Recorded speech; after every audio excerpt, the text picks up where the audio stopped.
Hi guys, your boy LP Coach 93. We are back. Sorry. We are late. We had a few technical difficulties. I'll start off with that.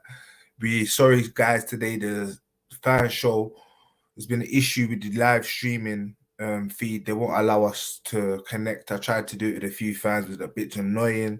They wouldn't allow us to connect us in, but what we're gonna try to do, we're gonna try to work with them, see if we can fix that. But we apologize because you guys are the most important thing. You guys have had me on the show. When working with them, they said they're gonna get it fixed, so hopefully we'll get you guys on. But some really good news I do have for you guys. Sam Supreme is back with the transfer roundup. He'll be back either this Wednesday or Friday. Yes, he'll be back giving you guys a transfer roundup on the show, telling you guys what we hear. But yeah, first of all, sorry guys. I've been here trying to sort out some technical difficulties. I was at the West Ham game. I've come home, trying to sort out things for today's show, and just not being connecting. So apologies for that. As soon as it gets it fixed, we'll get you guys on a show. Seeing as it was supposed to be a fan special today's show, what I am going to do is I am going to make it a show talking about fans. So I've got a few things to delve in that respect. So let's not forget, we are also sponsored by your guy, Selfmade Savage. Yes, your 20% plus discount code. When you put in next gen, yes, that is plus. You will get a plus added onto the discount code. And don't forget, guys, if you do still want to be part of the show, don't forget to hit us up.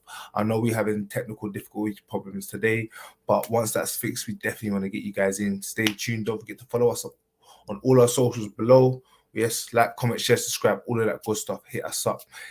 So we dove into the show. You know how we do. Start off with a bit of transfer, some interesting transfer. You know, Sunday. I mean, it's a bit. Sometimes you don't really get that much news, but it looks like a lot of clubs. You know, it's coming towards the end. A lot of deals don't get done. Now we're coming towards the end. You're going to see a lot of deals getting done. They don't like to start at the start because everyone's price is a bit higher, and now everyone's going to start getting a bit juicy with it and start getting in and get some transfers. But most important one that I'm seeing, well, big one, is Eriksen. Yeah, Eriksen. We all know see what happened with Eriksen. Like, God bless his soul. What happened with him at the Euros? But the fact that he's come back and he's looking to actually go in the Premier League. There's talks that he's going to come back in the Premier League, Eriksen. So apparently there's some few top clubs. He's recovered well from the situation that happened with him collapsing on the pitch. He's training well at Inter Milan, and apparently there is clubs that want him in England. So that's an interesting one. Burnley. This is a interesting transfer. I want to talk about in regards to Burnley, because we know the story with them selling to Chris Wood, and there was talks about apparently they was going to get Andy Carroll. And the reason why the situation is a bit funny about that, because I don't know if a lot of people know about Burnley's situation. Burnley is recently bought by American consortium. They kind of bought they bought Burnley the same way the Glazers bought Manchester United, which basically means they buy the club on debt and they use the profit from the club to get the club out of debt and then ultimately thrive on that. And the key thing and the difference is with Manchester United, that's a big club that have an ultimate revenue stream, a history behind it, a revenue that allows a consortium to come in to do that kind of thing. But with Burnley, it's a bit of a different situation because yes, you've got a Premier League club, and let's not forget Burnley are a big club with a rich history, but they're not currently in that moment or that phase. I've never seen Burnley in that phase of being a winning team, and for a consortium to come in and buy that club in that certain position.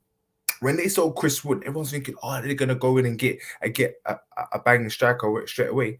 But when Andy Carroll was swearing around, it was interesting to find out the information that was coming out that Burnley are our club now that really have to be looking at how they're going to be making money, retaining money, because the club is built on a debt. And with new ownership, we see with Newcastle, we've seen new owners coming in and spending money here, there, and everywhere. With a club like Burnley, it's a bit different. You've got a club that's built on debt, so a lot of the money and a lot of the things that they got coming into the club is through the transfers that they are accumulating and the revenue that they're accumulating through the club. And if they are in the Championship, they ain't going to be recruiting a lot of money. So when the talks of Harry Kandel was singing about, it was looking like, hey, they're looking to keep that 20 mil in their pocket. And apparently it's just straight up 20 mil. Also as well, if I don't know if you guys know a lot about transfer information, a lot of transfers are done in installments. So when a club is actually paying 20 mil up front, that actually boosts it up to like 25, 30, because that's live cash that you can actually use now. But in regards to Burnley, they are going to use that money, because now there's rumors that apparently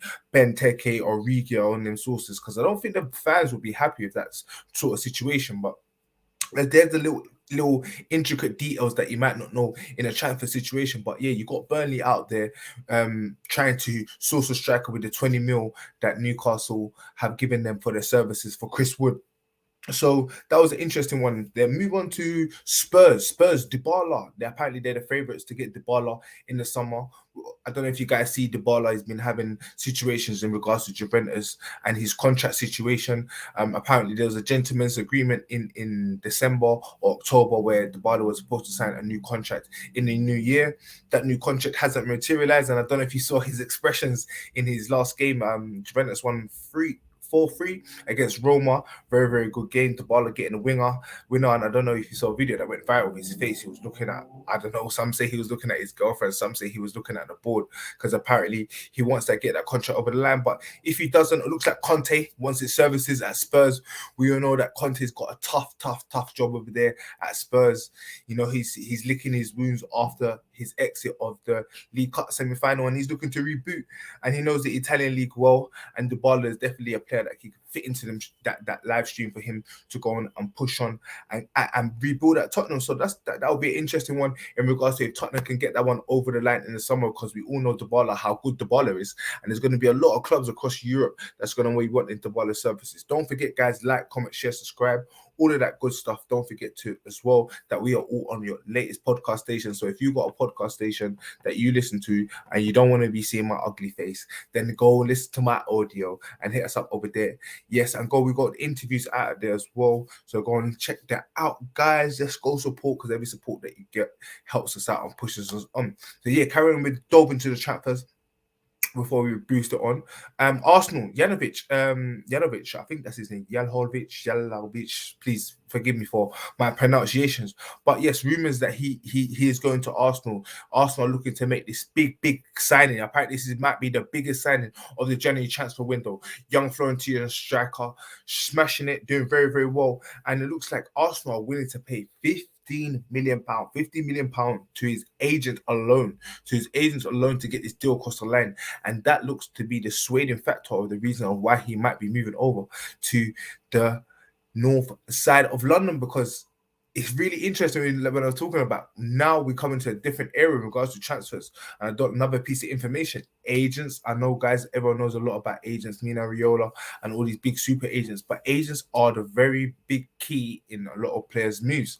And not only do players have a big say in what happens in regards to transfers and what is being paid, also agents do. So it's very interesting to see.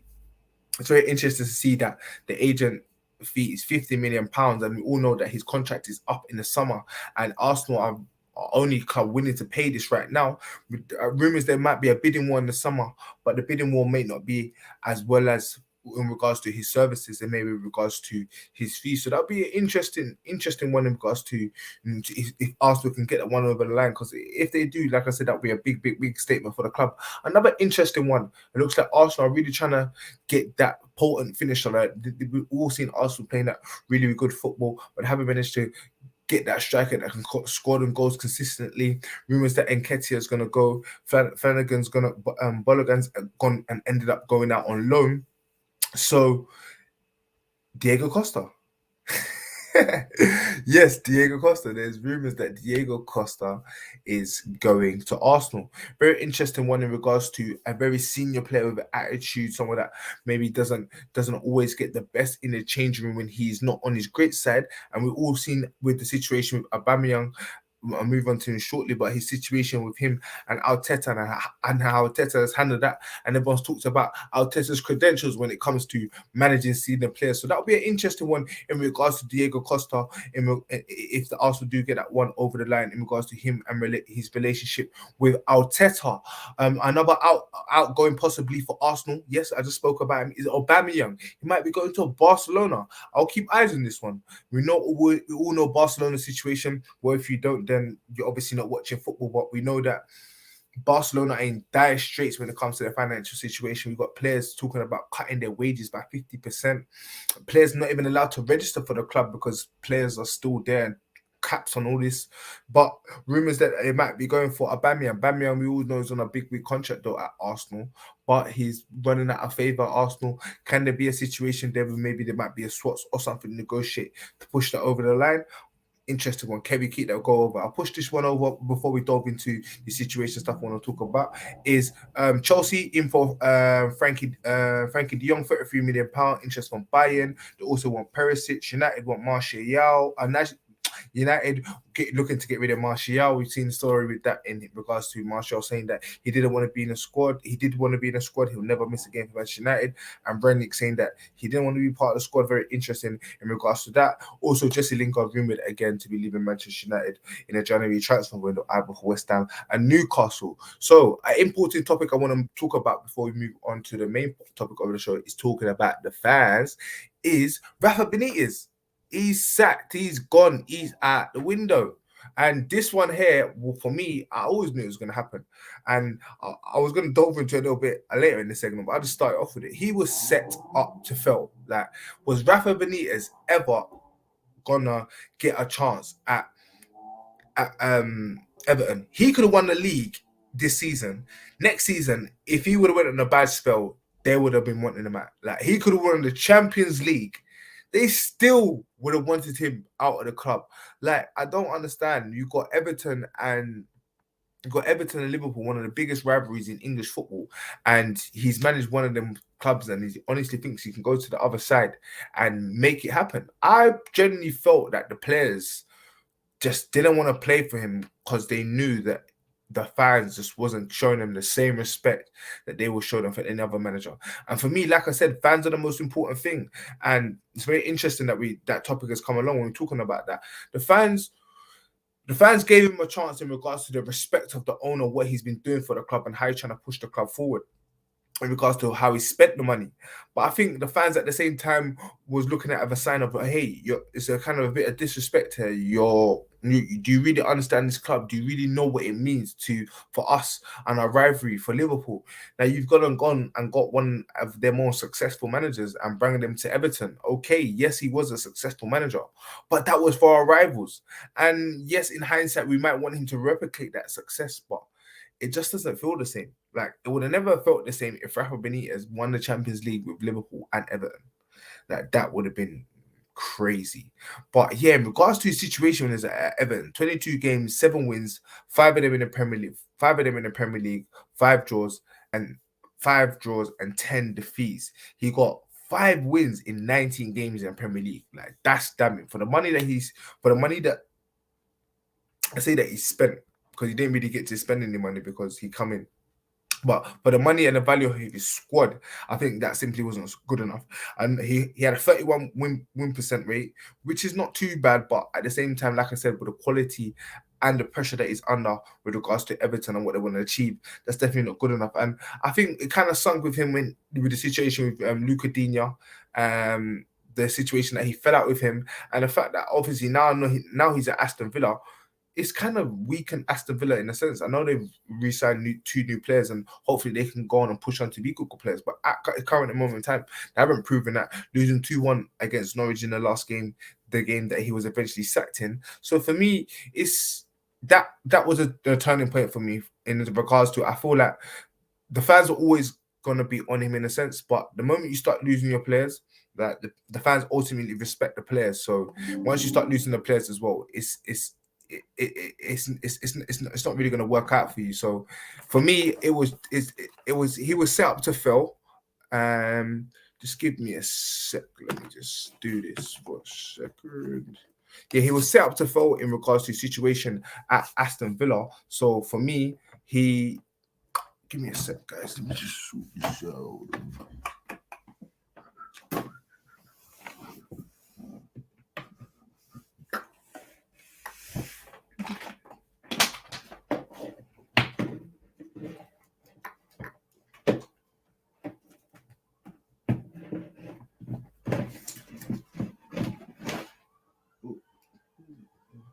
All right, yeah, sorry about that. Hey guys, how you doing? I'm just literally trying to sort this thing out. Just give me a second. I'm just trying to sort out the cable to make sure this thing doesn't die on me. Literally give me 30 seconds.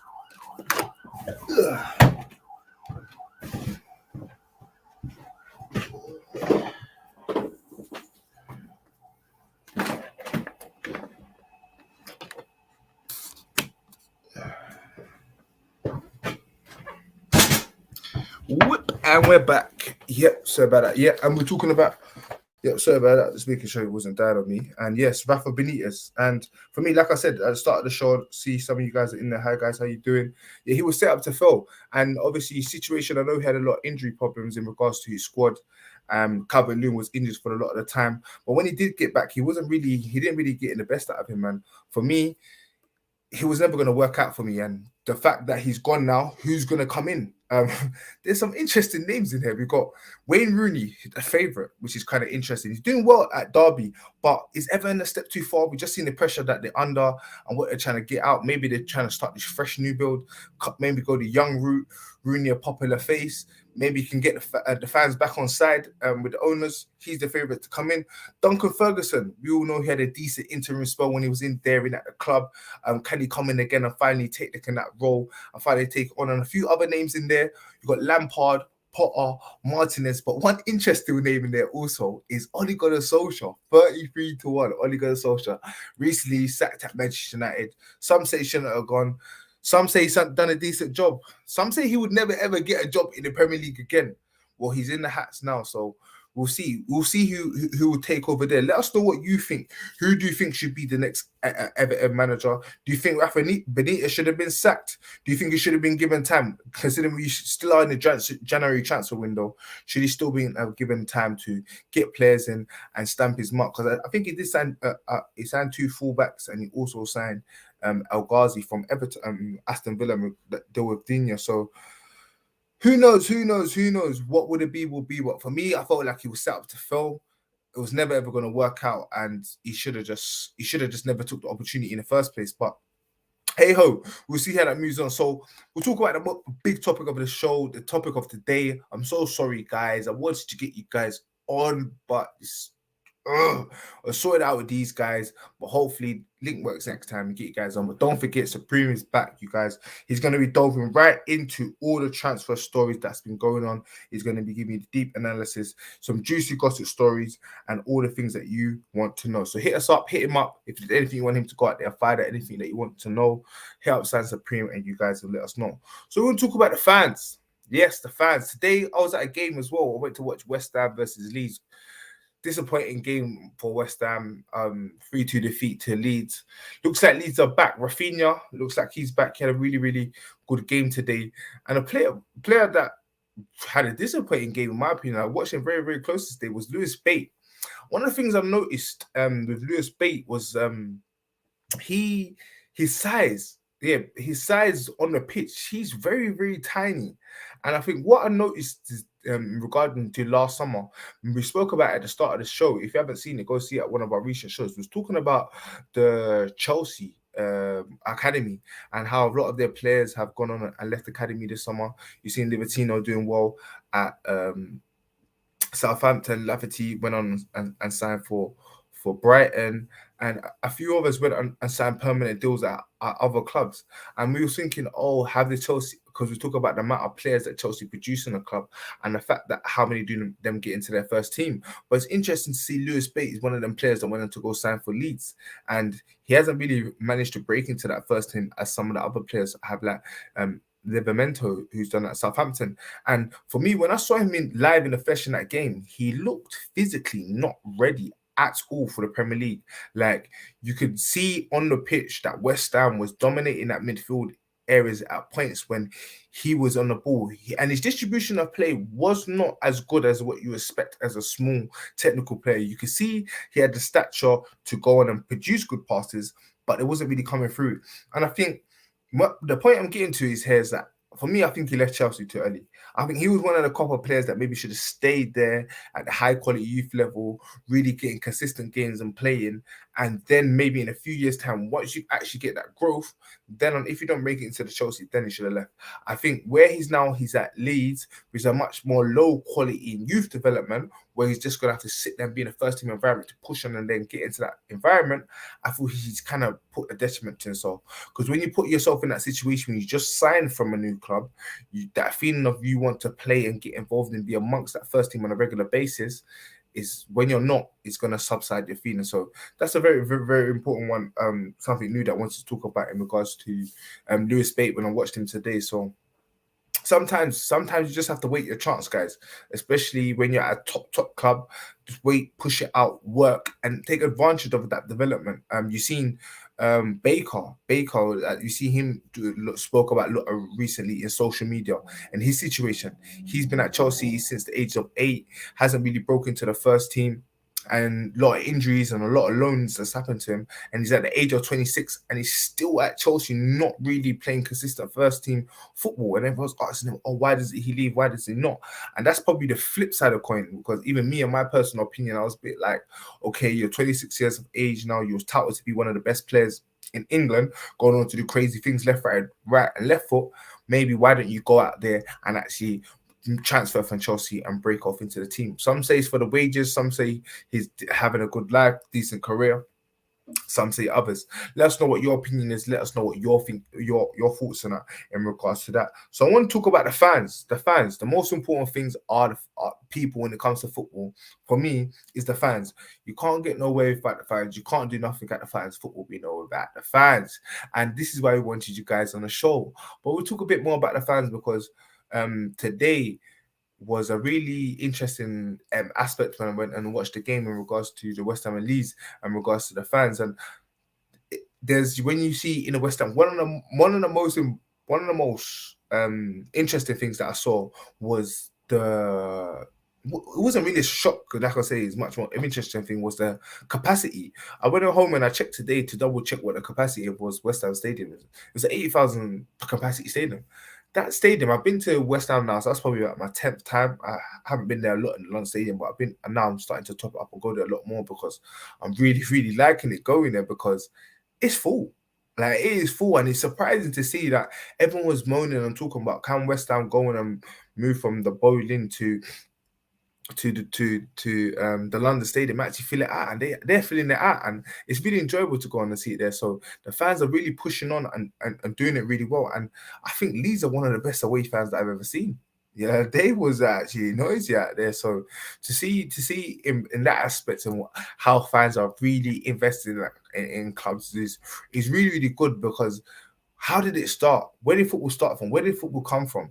Football come from normal working people that work normal jobs that wanted to create a hobby to go out and do something to entertain people, entertain themselves, entertain their family and friends. And now it's grown on to be one of the greatest sports in the world, one of the most watched sports in the world, one of the most paid sports in the world. And for me, the thing what shocked me the most, and I guess it shocked everyone in football, was the whole Super League situation. And that is when you saw the fans unite and come together to tear and rip down the atrocity of what they tried to do to our game. Like how did they ever think, my apologies, how did they ever think that they was going to take away our game and turn it into an NFL sport? Never. And that is the power of the fans, of how they pushed and grown football and shown the unity when it comes to a sport. We've seen football, the fans, how it changed lives. We've seen how players, in regards to Marcus Rashford, in the inspirational fact of how they can have an impact on society, governments, rules, and different things that have an impact on everyone's lives. And without the fans, people wouldn't be nowhere. I remember there was a couple of years ago, 5, 6 years ago, there's a big debate about tickets with fans, like the extortionate that fans are just charging overpriced, and it was ridiculous. I remember that Arsenal was one of the big culprits. I remember they used to charge like the cheapest ticket you can get for an Arsenal Champions League game at the time. You can tell it was a long time because we're talking about Arsenal Champions League. I think it was near enough. The cheapest ticket you get was like 80, 90 quid. And I think a lot of people was like, that is absolutely ridiculous for a club to be charging fans in regards to them going to the club. And don't get twisted, I don't think the pricing has really changed similarly in regards to the high Champions League game, but the debate did rumble on. And what the solution we did end up coming with was the away fans paying £20 maximum for away tickets in regards to going to Premier League games, which I thought was a very, very good initiative because it's something that the football world in regards to England and the FA had to take on board because the fans are the most important thing. Football wouldn't be nothing without the fans. And in regards to when I was talking about the fans and even Rashford within the situation, we always see that the fans have the pull over the club. And one most important, one different aspect I wanted to delve into in regards to the fans, and we're talking about is ownership. because I just spoke about the Super League and the detriment that will happen to us and what they try to do to us in regards to us fans and people that's involved in a football game. But there was an element of that united, everyone being united and being together to abolish it. But now there was the efforts and the things that people are trying to do to actually push on and make sure that this doesn't happen again. We all see what Gary Neville was trying to do and other sports and other players having their say. But physically, for me, the main thing that a lot of fans should have push and continue should be pushing to do is ownership of their clubs. And for me, because football has dove into a very, very different situation where you see you've got the millionaire clubs.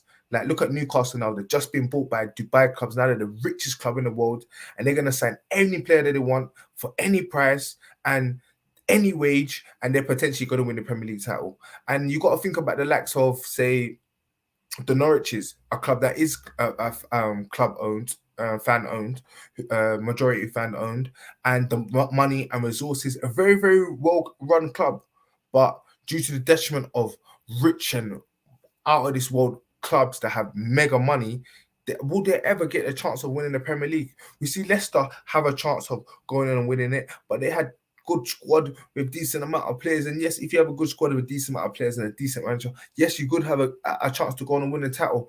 But in time, will the Premier League in itself, are saying, be its own Super League in regards to the ownership in the big mega rich company owners coming in and taking over and really spending the mega money and spending the mega wages, which in entirety is going to bring the teams that don't have money, give them less opportunity because they won't have the best players. So for me, I think if you get to a situation where majority of the clubs are owned by the fans, I think it gives a much more level playing field. You don't have these rich mega owners that going on to then spend their money based clubs of them being successful depending on how wealthy they are.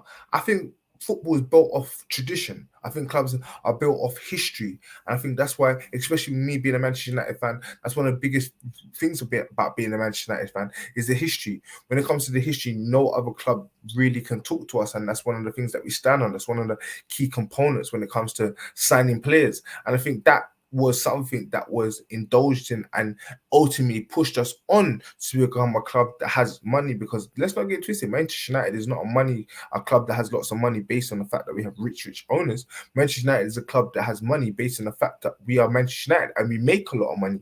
And I feel that's what football should be based on. Football should be based on a club that's built history, won a lot of things, has a great fan base around the world, and is able to produce that revenue to keep that. And at the end of the day, when you get into that entirety, we all have clubs have their own unique history, their own unique pool, and for me, that's where you get that creative competition, and that's where you get that different dialogue. But I think I think we will slowly get there, because I think with all these mega clubs getting involved, British owners getting in and buying in, you will see wages already going through the roof. And I think they'll get to a point sooner or later, they're going to put a wage cap, or there's going to be something narrowed down the lines that they're going to have to put in to mitigate these chances. And I'm going to show you a few clubs in England. Some of you may not know who are club fan owned. We've got Accrington Stanley. They are fun. They are supporter fund owned. 12% of their club is supporter fund owned. You've got Cambridge FC. As of September 2011, the Cambridge Supporters Trust owned 10%, majority of the club. Yeah, you've got Carlisle United Trust. Yeah, they own 25.4% stake of the club. You've got Cheltenham FC. You've got Dulwich and Hamlet. You've got Grimsby Town. You've got Lincoln. You've got Luton Town. Norwich, as I spoke before, Worcestershire, you got Wickham, York. So there are a lot of clubs in England that are already doing this. Like I see, only Norwich being the only Premier League team at the moment that are got clubs owning majority stake. And let's not forget, fans with fans having a majority stake in their club, that gives them a position to make decisions on signings, on infrastructure, on the academy, on the manager. So for me, I think that this is a road that the fans should really, really be pushing now. And if you really care about your club, you would invest in your club. You push for your club. You make sure your club has the right marketing aspect. You make sure your club is getting the right business deals, the right shirt sponsors, all these things that you need for a football club to gel and run and push forward. And at the end of the day, you will have people at the club that really want to do it. And yes, you may need one or two people that need to be involved in the club that have money, looking to maybe push the club in different directions that's going to help them for them and also for us. But that's just the world of business. But I think football is slightly gone a bit to the left and a bit in the business sense. And I think what's going to be the backlash to that is to the level of competition that we then see on the field, and then as well as the control of money, because it's going to get to a point where players are going to be on £1 million a week, and I don't think that's going to be sustainable. I honestly don't think that's going to be sustainable in football when you've got players that's on £1 million a week contracts playing football for 10 years. I don't think that's going to be a world that we're going to be able to sustain. And yes, it might be good and hunky dory. And if that was to be able to sustainable for all of us, for every person to indulge in that and make money, because no one's trying to say let's stop footballers making money, but I think let's get to a point where things start getting ridiculous and overboard. And I think it's for me, I don't want football to get into that stage, because then I think we'll dilute the love of the game, and what we're really here for is competition, goals, skills, and history. So sorry guys again that I couldn't get you guys on the show, but little fat segment there. Let us know what you guys think. Don't forget to like, comment, share, subscribe. Don't forget we are sponsored by your guys Self-Made Savage for your next gen discount code plus 20% plus. Yes, so yeah, my little fan segment there. Let us know your opinion. This is just my opinion on how I think the fans have the impact on the game and what more we can do to have an impact on the game. Let's not forget, guys, and this is the show we talk about the next generation, and we are the next generation. The fans are the continuous generation of the game. So don't forget, guys, like, comment, share, subscribe, all of that good stuff. Don't forget to put a bell on. Don't forget to hit us up on our social medias. If you guys want to be on the show, we got some new challenges. We also got the videos for our content for the next generation baller show. The content that will be out for you guys this week. I promise you. Sorry for the delay, but that'll be out. Just a few editing things that need to be tweaked in there, but that'll be out for you guys. We'll be out for you soon. So don't forget to stay tuned, and we'll see you guys soon. Yeah, have a good day, guys. Yeah.